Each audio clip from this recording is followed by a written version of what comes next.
Good morning. Hello. How is everyone today? I am waiting for Cheryl to join me because today we are. Oh, I think I see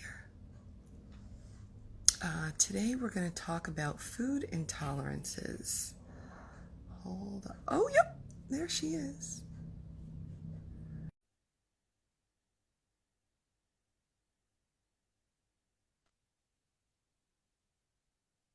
I think it's there. So let me turn my camera around. Oh, yeah, that would be helpful. Yeah, exactly. I like it. I'm lipstick off my lips. You know, every time I wear this red lipstick, it goes on my lips. It's funny. Thank Isn't it? you. Thanks for all the lovely comments. Hi, Neighbor Meal.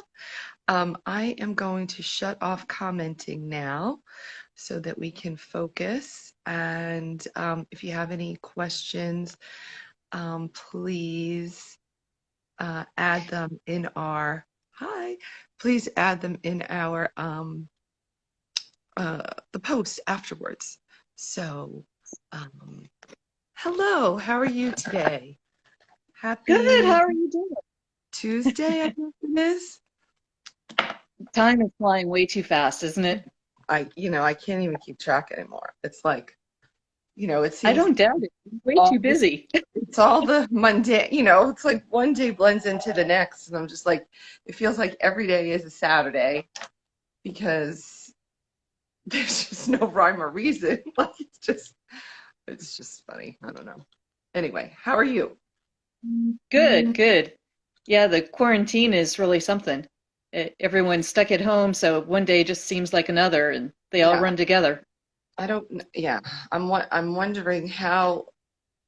I mean, I live very close to the freeway, so I keep hearing the traffic increasing. It was Hmm. very quiet for a long time, and then now it's kind of, you can hear it, and I hear trucks, and I didn't hear trucks before.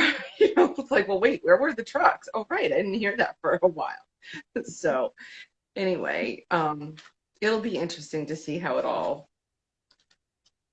what's the new rendition? What's the new chapter? Does anything really change, or does everybody just resume what they were doing?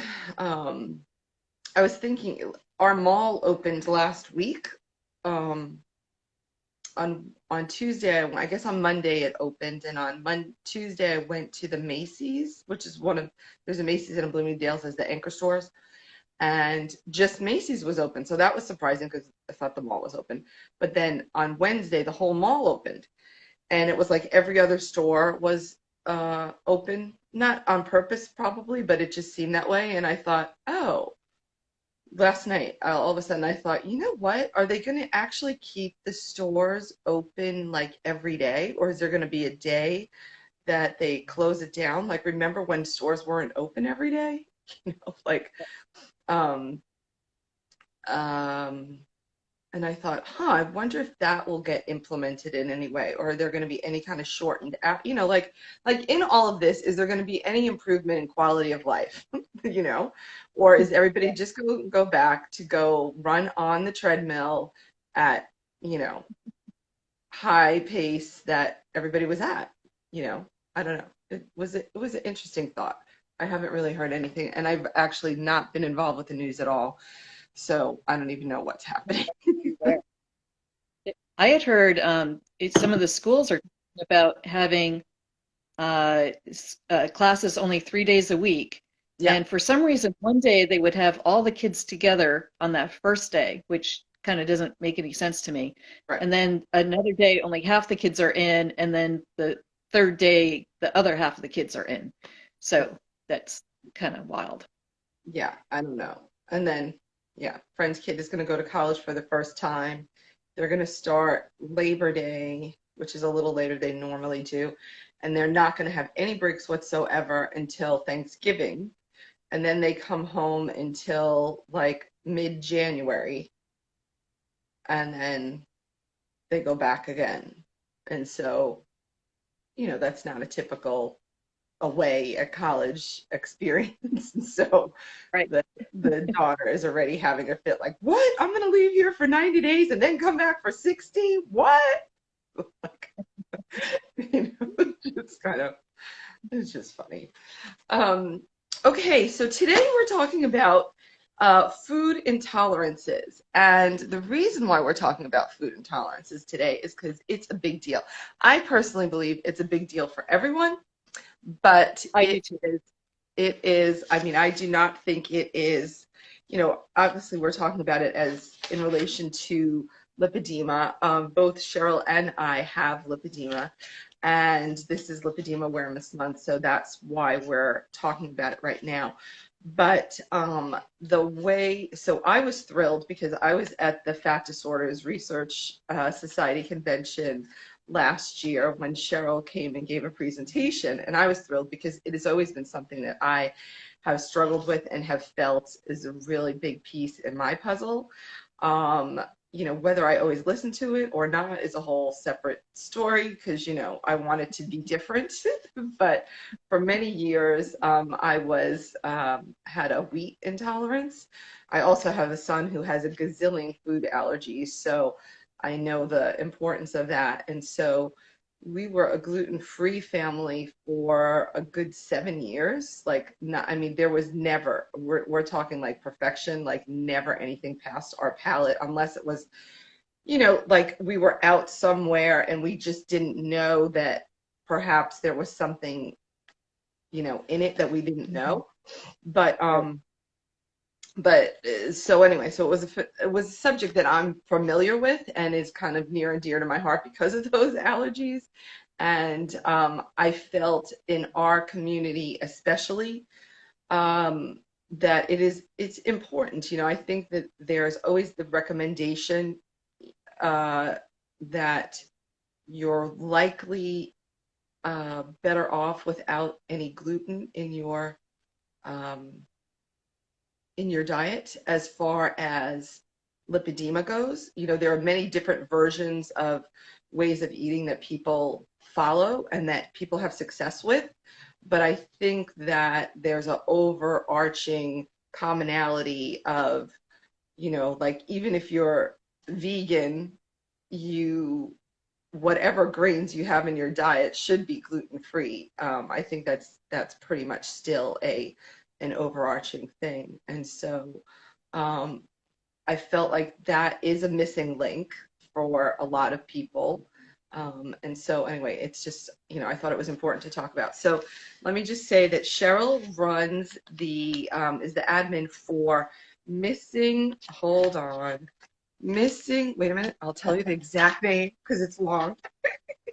It is Lipedema long. and Food Intolerances, a missing link, alkaline and AIP. And AIP is autoimmune protocol because for lipedema, there is, I don't know what we call it. There is an idea that really it's on the autoimmunity scale as well. Also likely genetic. They're testing all different genes right now. So I, it all falls under the same realm. Um, I actually have my own little autoimmunity. Check this out. This is my daily weight log. Okay. And so I have my own little uh, food intolerance example right here. So I started carnivore on June 1st.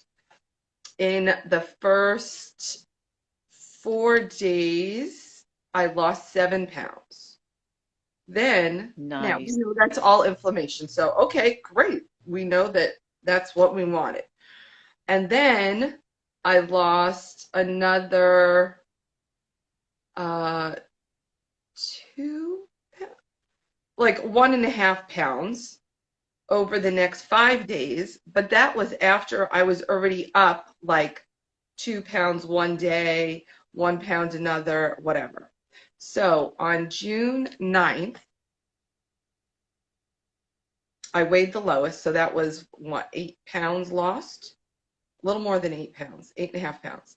And then this whole past week, from June 9th until now, I I I'm still up 2 pounds, 2.5 pounds, because it started on that day, on June 9th, I drank a cup of coffee with one Oh, tablespoon of heavy cream in it, nothing else, because I definitely have a sweetener issue.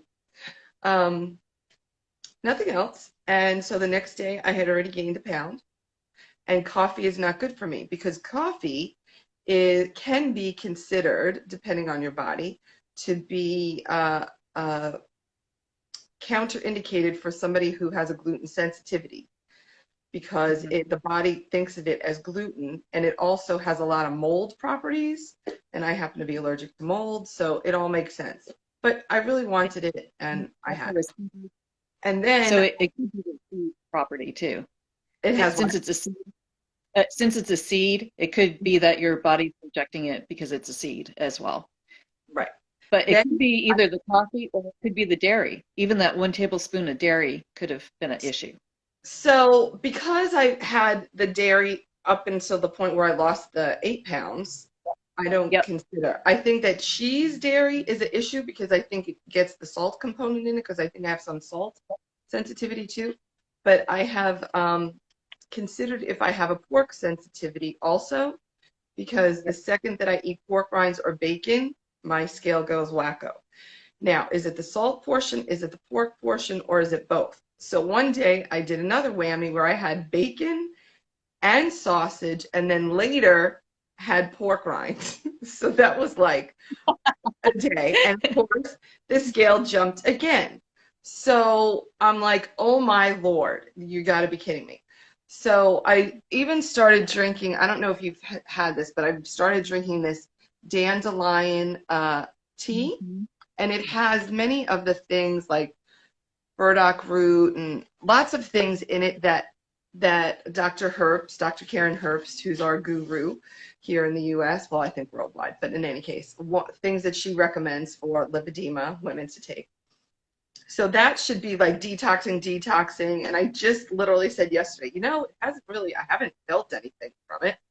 And then, and then I said, okay, well, starting yesterday, that's it. I'm done. No cheese, no dairy, and no pork for this week. And let's see. And sure enough, overnight, I lost, like a pound and a half. So Awesome. yeah, you can't So you there's can't something argue with that. You right. just can't. So it may, it's all inflammation. Obviously, it's not pounds falling off of my body or going on my body. It's inflammation, which is the key right now. The lipidemic fat does hold so much water in it that the inflammation is always great, and that's why we always weigh so much more than we look like, because it's just, that's part of our cells. And it feels heavy on our body, right? So I think that, from Cheryl's talk, and hopefully she's going to give us some information that she presented to us during that talk at FDRS, because it's so important really to the whole, or, I think a worldwide audience can really benefit from what you have to say. So now I'm going to shut up and you're going to take it away. Tell us everything. All right. And you had mentioned a little bit earlier that you felt that food intolerances is important for just about everyone, not just lipedema. And I think that's really true. I mean, think how many times people are having acid reflux or they have chronic sinus drainage, and they think that it's just part of their life, right? They're maybe put on some medication, some antihistamines, maybe something to help their stomach, but it's actually probably a food intolerance if it's not an allergy. So there are three different types of reactions that the body can have. They can have an allergic reaction, it can have a food intolerance reaction, or it could be a food sensitivity. Right. And so I've been kind of concentrating on the food intolerances because those are the ones that can come and go, which kind of just blows your mind, right? So, you think that you're intolerant to something and you cut it out of your diet, and within 3 to 6 months, sometimes even up to a year, your body can overcome that intolerance and you can actually be able to enjoy that food again. So I think that's really something that your whole audience can really get behind. If you are having that acid Right. reflux, probably a food, cut it out, and then when you reintroduce it, you won't have that heartburn in the future. So I think that's really something that's important for almost everyone. Yeah, I think that it's true too. And then I also think that you have to remember too that you can develop other sensitivities or intolerances Exactly. or allergies. Like that happened with my son. He was, I don't know, he was allergic to like seven things. And then all of a sudden he wasn't allergic to peanuts. And then all of a sudden he had a reaction to peanuts. And we were like, are you kidding me? Like, how does this work? And something else after that, I forget what it was. Strawberry? I don't remember what it was. But we were like, wait a minute, he's not allergic to that. And I know that when we started the gluten-free thing, that my doctor was like, oh, wait a minute, let's make sure that you're not now allergic to rice and amaranth and whatever, because now you've been eating that for X period, and maybe that's your next issue. And so, it comes down to that whole biohacking thing, which is so important. And why none of us are the same. I think that a lot of lipedema women, especially, think that, Yes. oh, well, if she does it, why can't I do it? And it's like, yeah, no, because you're not. We're completely different. And I think they're even starting to study, are there different types of lipedema and different levels of how it manifests and why and all of that. So it just all makes sense. Um, anyway, okay.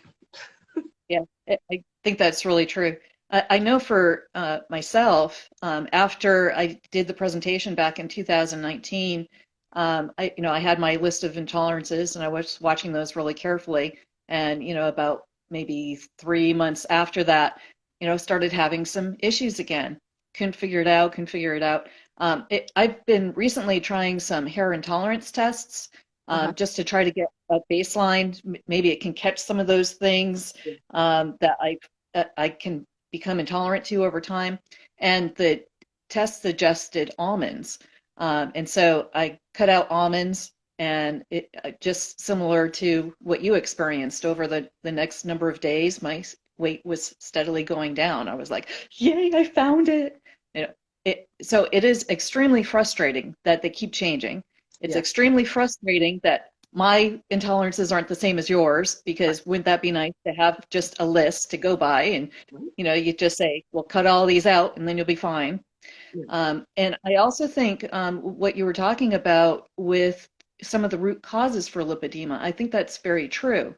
If you think about it, you know, lipedema could be from the lymph system that's not going straight. It could be from leaky veins. It could be from leaky lymph. It could be from damaged lymph nodes. It could be from the lymph valves not shutting entirely. So there's a lot of different possibilities of what could be an issue for each of us. And so trying to identify that, I imagine, is hopefully going to be one of the next steps that the researchers are looking into. But I think we do need to kind of acknowledge and realize that some of those differences could make each of us very, very different for treatment options as well. Right. But it And sounds like you've been having some amazing progress, though. I'm really excited oh, that cool. Cool. your fat's been changing some. Yes, for sure. Yeah, it's so weird. I mean, now the fallout is that I don't like the jiggliness, like, I was always that girl who was a, brick house. Like, Right, right. I mean, if you wanted to come and grab my butt, you weren't going to be able to because you couldn't pinch it. You couldn't pinch it. But yesterday, I was having a little consultation and you could pinch it. I was like, oh, good Lord, here we go. So those compression pants are going to become a dual, not just to hold the lymph in, but it's going to be to hold everything in place. Yep, yep, very true. But Um, I think that is something that's something that the various lipedema ladies need to be aware of also, that the lipedema also has some other impacts and symptoms that people can take a look at. Yeah. So if you don't have hair on your legs, if you have cold spots, if you have noticed that you don't really sweat as much as maybe you did in your youth, those are some signs that your lymph is backing up, and that the blood isn't getting to the surface of the skin. So yeah, I think as you start getting a little more jiggly, but I think you're going to see some of those other improvements. Yeah.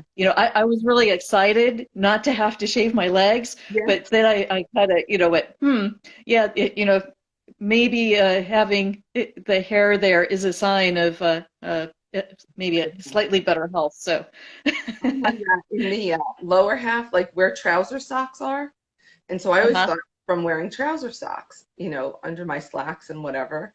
And then now I come to learn, oh no, that's not it. And then you talk about the cold. I'm always freezing. And you could put your hand on my behind or on the back of my leg, even the front of my legs. And, I could have just been sitting on it, right? And you would think with all this padding, it should be hot. But you could put your, Great. and it's absolutely ice cold, and I don't even feel it anymore. But I remember at, I think it was the 2018 convention, Dr. Herbst went over me with the thermoscanner, and she was like, Yeah. and it was like, 90 degrees outside in Dallas. And she was like, are you kidding me? Are you really that cold? And I was like, I don't know. And she's like, no, feel this. And I was like, oh, and I was like, oh, is that why I'm always cold? And she's like, yes. I was like, oh, okay. And then last year they did a full scan that I actually have a printout of the different colors that it was. And it was Yeah. just crazy to see. The sweating thing, I don't know. I think maybe you and I might have talked about that last week, and I had not realized that before. But when I went for a photo shoot last week, it was like 93 degrees outside. It was hot. And I was, like traipsing back and forth out in the heat and in the sun, and I wasn't sweating. And like we noticed, like, oh, you're not even sweating. And I was like, oh yeah, well, I just learned why that is. Like, oh, oops, like I'm thankful. I'm not gonna like when that changes, but okay, that's funny. One of the things you just mentioned before about I don't know exactly how you said it, but when there's inflammation, we learned this last week from Dr. Herbst in her presentation. I forget which webinar it was, but she was talking about inflammation. When there is inflammation, fat grows. And if you have lipidemic fat, then it's like wildfire. So it really likes to um, it thrives in an inflamed state, which is, another reason why we want to get rid of any kind of inflammation that we can by really following our food intolerances. I know that I have that not only in myself, but now my son, his last allergy tests, I guess a year and a half ago, showed that he was no longer allergic to some of the things. So which happened to be wheat and soy were two of the biggies. And so as he was entering middle school, he's like, well, heck no, I'm not carrying my EpiPen, and heck no, I'm not going to not eat those things now. So he went in and he had his first Krispy Kreme donut, double whammy. He had his first, Hershey's, because they would give out candies as rewards when they, gathered or whatever. So he ate those things and he has become inflamed. And it is, for sure, he's got the body that the second it hits you, it's, whatever. So it dawned on me after that. And he's also gaining weight. Now, he's getting in those years where you're going to, boys are going to start growing and changing and all that stuff. Sure, I get it. But I realized, I was like, oh, well, guess what? That thrives in inflammation. So no wonder you're a little pudgier. Um, so it's, it happens all around, right? Right. So Yeah. One of the theories is that the food triggers the immune system, and so the immune system is so concerned with attacking that food sensitivity and really wants to deal with that. And so it goes, oh, well, but we're just going to store all this food because we don't have time to deal with that because we need to fight over here. And so what will happen is your cortisol increases and it ends up storing that fat. And then I think where we come into an issue with lipedema is that inflammation starts calling the white blood cells into the area, and the white blood cells start attacking the fat cells, the nerves, the blood vessels. So we get the fibrosis, we get the pain and the burning sensation from all of that. And from the attacking the blood vessels, we get all of that bruising also. So I think all of that kind of ties in, and where we have that extra issue with right, the lipidemia. Yeah. because we're just extra. Yes. In many ways, right? Exactly. Little did we know. Yeah. Um, so did you want to actually, share some, big tidbits from your presentation? Okay, let's I see. can actually be quiet. So the reason I came about thinking about food intolerance is when I was first diagnosed, I was told, like many women, that the only option is surgery, that you can't lose weight from your lipedema areas when you have lipedema. And I sat back and I thought about it, and I went, well, it doesn't really sound true to me because I know that I have had some successes in my past. So it's either that I that is not true, or that um, maybe there's maybe I just developed lipedema within the past couple of years, and so everything's different for me now, and so that didn't seem quite right either. So I took a look at the different eating plans where I had successes, and one of the first ones had eliminated the most common allergens, and so I thought that was really interesting. And as I took a look around at some other plans, I had done an elimination diet where you would test for various food allergies or food intolerances and see how your body reacted. And that's where I came across the thought that the intolerances had your body store that fat, or at least temporarily store, so that you could weigh yourself, especially since now we have the more accurate scales.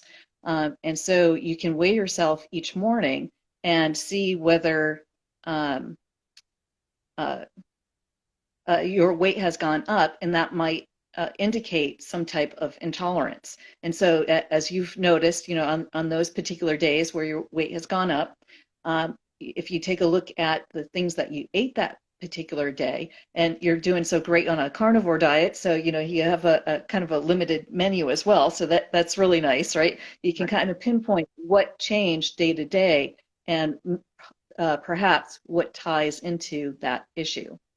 Um, and so about the time of the year before that I presented, I went to FDRS. And at that particular conference, a number of the ladies who had reduced their pain and regained some mobility, a lot of them were talking about nightshades. And, I took a look at what I had done previously. I said, well, I've always done well with nightshades, so why would that be an issue? And that was when I came across the autoimmune protocol, which also does cut out the nightshades, but gave that little hint that yes, your intolerances can change over time. And so even though I had done well on other plans previous to that, now I had to cut out those nightshades for a time period in order to it release some of that inflammation. Yeah. Do you follow Sarah Ballantyne as the guru of autoimmune protocol? I do. I really do enjoy Sarah Valentine. Her website is Right. thepaleomom.com. And I also like Dr. Isabella Wentz. Yeah. She does, or she's written a couple books about the thyroid and Hashimoto's, and so that was another thing that I was diagnosed with. And one of the reasons why I decided to try the autoimmune protocol in the first place was to try to control my Hashimoto's. Uh-huh. Um, and so I was also wondering if possibly lipedema was autoimmune. And I know that there's some researchers, apparently in Sweden, that are taking a look at that. So we might eventually find out that Yeah. lipedema is also. I mean, there's got to be some connection. I mean, at a minimum, most women with lipedema have some type of autoimmune situation. So it may not be the same one, but what's that connection and what's the connective tissue and it's just I realized that I don't think we started off by saying when you were diagnosed and what your journey has been, because now I'm hearing that you were at the 2018 FDRS as well. So we were both there Yes, together. yeah. That was my, I think that's why. I was diagnosed October of 17. And so Oh, that was my first convention. And then I think, if I remember correctly, you were not diagnosed that much more, right? You were a fairly recent diagnosis as well, correct? yes. I was diagnosed in November of 17. So Okay. yeah, just about the same time as you. Yep. And and So and the so after 2018 was my first as well. Yep. and then after you got your diagnosis and figured this all out, then you just came up with your plan, and then Right. you ended up losing like 7 dress sizes. Is that correct? Yes, that's correct. So when I was when I first heard about lipedema, I was a size 24 at that time. Mhm. Um, Crazy how I had I was trying various eating plans, and one of them suggested trying scallops. And so one of my sensitivities I now know is scallops. Probably not for anyone else in the world, but I actually gained 6 pounds eating a scallop. Yeah. So, and stupidly, I did that twice. So, yeah. Yeah. Anyway, but at the time that I heard about lipedema, I was at size 24. And after being on the autoimmune protocol, I had gotten down to a size 10. And so, yeah, when I put on that size 10 dress and I went, whoa, I can't believe this fits. So a little bit after that, I wrote up the presentation. So It's yeah, fantastic.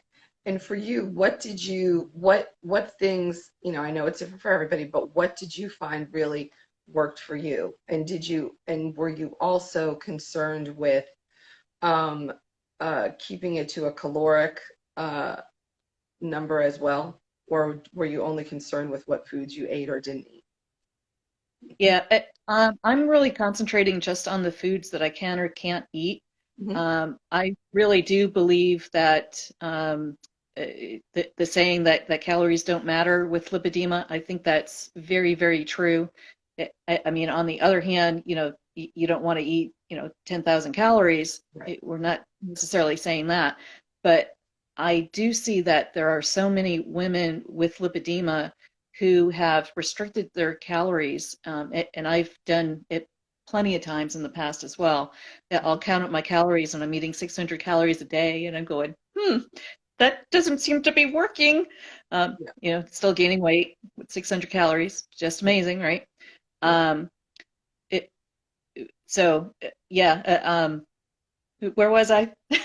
Now I've completely lost Oh, I was asking what you ended up, how you ended up developing your eating plan, or what it looked like. it. I really went for nutrient-dense foods. The autoimmune protocols suggest that you try to go for nutrient-dense, and they say eating the whole animal, so from snout to tail. try to find those unusual cuts of meat because they have a lot of micronutrients in them that you might not be getting from other sources. So, try to do your beef and chicken liver, perhaps beef heart, kidneys, some of those unusual types of cuts for your animal proteins to try to get that nutrient density in there. A lot of veggies. But I ended up testing intolerant to a lot of vegetables over time periods as well. So I've had issues with squashes, pumpkin, zucchini. I've had issues with the nightshades, as we've mentioned.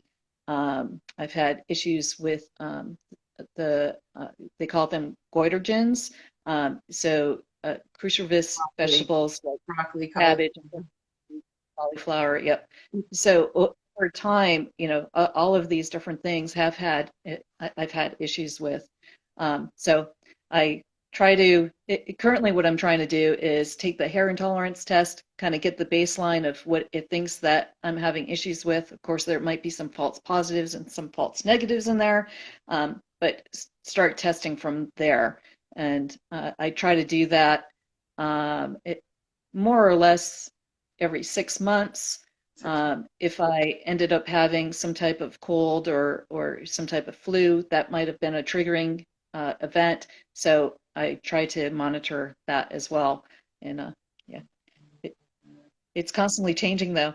It's really difficult to have family reunions because they want to know what they can buy for everyone. And it's like, well, my list is different this year. Here you go. Yeah, I mean, for so many years, we never went to a family. For me, it was kind of a joke to go to a family event because it was like, okay, well, I just have to call. I say, what are you serving? And then I would make the whole meal, whatever it was, in the gluten-free format, and that Right. would used to be so annoying. But it was, the way that it was. So Yeah. it was really a kind of a burden, so to speak. But that was just how life was. Hold on, I had taken some notes, so let me see what I had here. Um, oh, do you think that have there been any changes that you know of since the, sorry, I'm trying to look at the time. Is the time, we have 20 minutes left, is that right? I think that might be right. Yep, about 20 minutes. Okay. Yep. Um, um, yeah, have there been any advances that you've learned about in the food intolerance world? And wait, let me go back for a second. The hair testing that do you do that at home? Yeah. Okay. Yes. I found a couple different places that will where you can do it from home. So you order the test, you take Mhm. maybe 5 strands of your hair, and you send it into them, and then they send your results through email. So really nice and easy. There are some providers. There are some naturopaths Yeah. or some immune people Immunologist. who, Yes. that's it, Mhm. that you can go to as well. A lot of times they're looking for the allergy response. So if you're interested in the food intolerances, that is a different test. So you want to make sure that you're looking for and maybe even getting both tests done. Currently, there is not a test for food sensitivities, though. So sensitivities So, to like oxalates. in your estimation, what is the difference between a food intolerance and a food sensitivity? Um, so uh, so it, there's an IgE response, an IgG response, and an IgA response. And so one is allergies, one's food sensitivities, and one is intolerances. And so a sensitivity would be to like a silicate or a oxalate or a food group like that, where your body's having trouble processing um, that particular item. But a food intolerance is more that the food particle has penetrated the stomach lining, and your immune system has overreacted and is trying to attack that particular food particle that has gotten through the stomach lining. And so that typically has to do with a leaky gut. And so I think a lot of lipedema women, if not all of us, it's hard to really say at this point, but I think the majority of us probably have a leaky gut. Yeah. And so if we can try to heal that, of course, being a connective tissue disorder, maybe that's an impossibility. I don't know. But that seems to be one of the root causes of food intolerances. Yes. Yes, I started working with a company last year called Plexus, and they're a whole gut health company. Everybody has these phenomenal results. I mean, just, life-changing autoimmunity. I mean, every possible thing, blood pressure, diabetes, all kinds of things. And Yep. so I'm so excited. I'm gonna change my gut. And of course, it's all natural, so it has stevia in it, and I have like the worst stevia sensitivity that there is. So Oh no. it is so crazy. And then they came out with the energy drink uh, last June. I was at the convention, and it was like phenomenal. And I was a little bit scared to take it because I've never had one, and I was worried about what the caffeine was going to do to me. But I was able to didn't have too much of an effect. Um, and I would like it would say to make it in 16 ounces, I would make it in like 32, or really dilute it a lot. And but again, it had stevia in it, and it just was not, and it was really great. I've had concussions in the past. It actually helped really well with um, my headaches and things like that. But the inflammation that I would get from the stevia was like, and I would get to the point where I would like sneak it. I would like try to, try to like change because my nails grew like amazing. And I was like, oh gosh, I can't even believe this. And just yesterday, I was like, oh God, I would die for one of those drinks right now. Like, meat and water, not so much. You really need something to like change the taste in your palate. This dandelion does have a little, I think it has a little hibiscus and maybe clove or cinnamon, so it has a little bit of but I also dilute it so much that it's kind of almost pointless, but for the taste perspective. But so anybody that can take that, let me know if you need some because it's really good stuff. Oh, so that's my goal. That's actually one of my goals, is to work back to be able to taste that. I had done what you said. I had been off for about 6 months, and then I had one, and then the next day I had another, and by the second day, it was like, okay, all right, nope, not yet. Yep. Yep. So, I, um, I'm the same way with egg yolks. About 6 months ago, my hair intolerance test said maybe I'd be okay with eggs. And so I was like, oh, yes. So I made my eggs. And the first day, I was awesome. And about a week later, I went, oh, eggs. So made my eggs. And yeah, gained, I think my weight was even that day. And following week, tried it again. Oh, yeah, it up like a pound. It did my hair intolerance test. Oh yeah, high sensitivity. I was like, darn it, darn. yeah, But at least I had eggs by 3 days. yeah, yeah. Do you have a company that you like to use for the hair test? At the moment, I try not to say one particular one, and so I do have a number that are listed in my group. Okay, I personally have been using My Body Health. okay, Um, and I have that link in there also. uh-huh. I do kind of like their system, because as I was saying, you take a couple hairs, you put it in an envelope, send it off to them, and Mhm. uh, you get the results, a little bit later in email. So that's kind of nice. Yeah. The I've only ever pricing done it seems through a naturopath. reasonable. So I don't, I have done it, I guess 2 years ago now. I did it through a naturopath. Yeah. And I'm waiting to do the, I'm totally blanking on it. Like the stool sample test. What is that called? That really tests your gut. Um, Yeah. I Oh, feel if like the company you is find a not place to right. do that, What? you find a place to do that, let me know.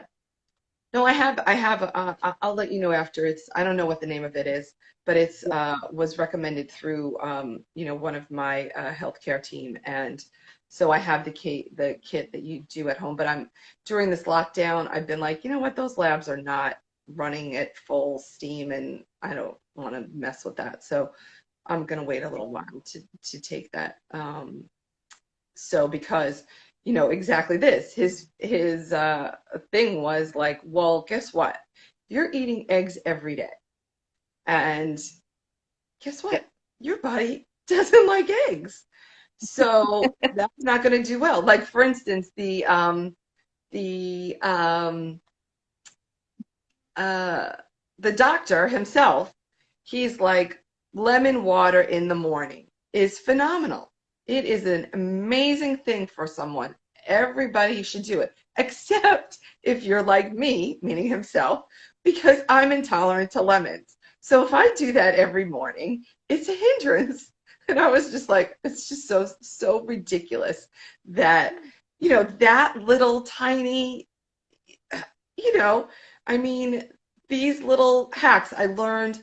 There was one year where I was drinking virtually, I'm not the greatest water drinker in years past. And so I was going to get like a 20-ounce green iced tea at Starbucks. That was like my thing. Plain, nothing in it, whatever.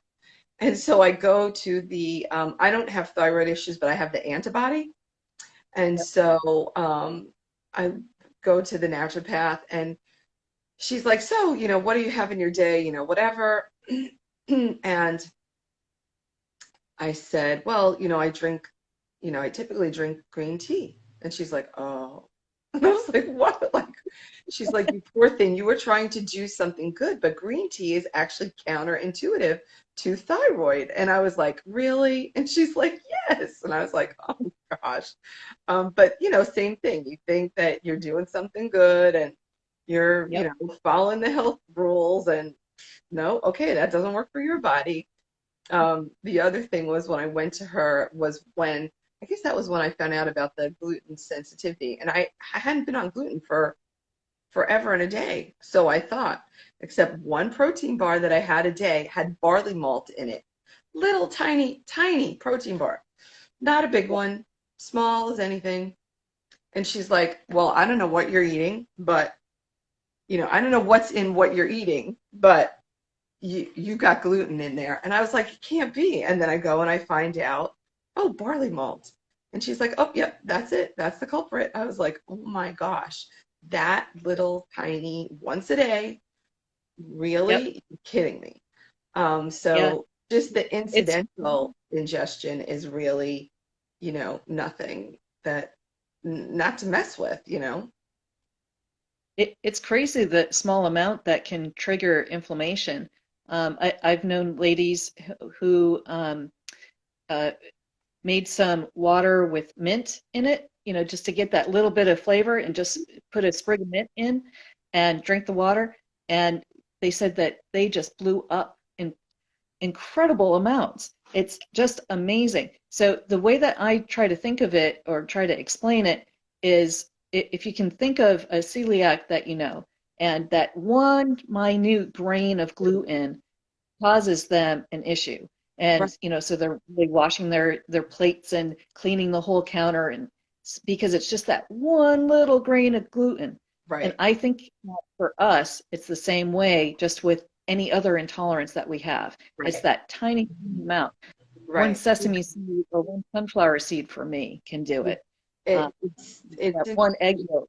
brought that up because, you know, the thing with the inflammation too is like that day that you said the scallop 6 pounds overnight. And I was laughing, thinking, yeah. And then it took you 3 weeks to lose the 6 pounds because Yes, it doesn't want to go. it Um, does. Yeah. but that also reminds me back to like, you know, when you have celiac. Now, I never tested my son for celiac.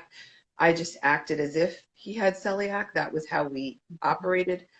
Um, but it, uh, the thought that if you had that one, you know, incidence or exposure, then it would take 4 weeks for your system to get back to, you know, not having the impact of it. And so it just made me realize, I guess that's probably true for any intolerance, and I haven't really thought of it that way. That's why it takes so long to get rid of it, because it's really still in there, you know, pecking at your system. I never thought about it that way. That's interesting. Yeah. Yeah. Interesting. Let me see one other. Let's see. I think there was another question. No, I think we talked about that. Um, Pretty good, I think. so when I think it was when I saw that naturopath, I had, I don't know if you can see it right now. I have one here, but a white spot, you know, oh, I'm totally blanking. What is that called? Like what Michael Jackson used to have, um, where the pigment Al- changes. Um, Is that what's it called? is it alopecia or is Yeah. alopecia Well, I want to not? say alopecia, but then I'm thinking that's not really what it is. Isn't alopecia is your hair? Yeah. Isn't that the hair? Whatever it is Yeah. where the pigment comes out of your skin. Right. So one year it was Thanksgiving and I'm serving like dinner for 28 people running around crazy, and all of a sudden I'm standing in the sun and I notice on my arm I have a little, like, not even the size of an eraser head, maybe the size of like the back of a pen, you know, like just a little tiny small circle that it's there's no pigment. And I was like, oh no, like, are you kidding me? This is, no, no, we're not going to go down this route. So the second that Christmas and everything was over for January, we started paleo to try and reverse this situation. And I didn't know about the autoimmune at the time. I just knew about paleo, and Yeah. the whole family, we did it. And um, it was fascinating because my son was starving. He was starving all the time. Really? Wow. And I did not have that reaction at all. The second that I am only with protein, I'm like always on a high. And so by the end of the month, the the dot had gone away. It had reversed itself in that 30 days. Wow. But what I later found out was that, like, the I was eating cauliflower and broccoli like almost daily, and I had learned that that was counterintuitive to the thyroid for the goitrogens. And I was like, oh, good Lord, like it's just always a little, there's always something. I think my first thing, I don't know if you know of him, but Datis Karazian, have you seen his work? I you I'm not know, sure. I have, with all this carnivore stuff, I brought like every book that I have. I keep books in two places, and I brought them all to the other place. Otherwise, I would show it to you right now. Um, he is like one of the original thyroid guru, um, you know, uh, alternative, where it's not what you go to the doctor for the test that they do. It's really the real deal, Holistic. the real drilled down. Yes, he has a phenomenal practice, and is quite a guru. Um, Before the others that we talked about, for sure, original, yeah, research, really a world renowned guy. So I'll send that to you later. I'll take a Yeah. picture. But yeah, he's amazing. Um, yeah, it was really funny. I had gotten his book, and I was living in San Diego. He lives in San Diego. I had gotten his book. My son was in preschool, I think, and I was at this gluten-free restaurant. And these four women, I was sitting at a table by myself. These four women came in, like, they had just dropped off their kids at school and they're going to have their little coffee clutch, and there's no place to sit. And they said, "Could we join you?" But as they're, so sure, okay, great. So I'm not paying, like I'm not involved with them at all. And I hear the woman say, "Oh, Datis, when he went to, you know, spoke in, I don't know, Italy last week, da da da da da." And I just was like, "Are you kidding? You kidding me?" Because like I think I had gotten his book the week before. And so I said to her, I was like, "I'm sorry for overhearing, but by any chance, are you talking about Dr. Karazian?" And she's like, "Yeah, that's my husband." And I was like, "What? Like, what are the chances of that?" And so she was also involved in the field as well. And so we got to have a nice little conversation. The two girls, they were cracking up. They were just like, "Oh my God, we can't go out anywhere without somebody knowing Datis."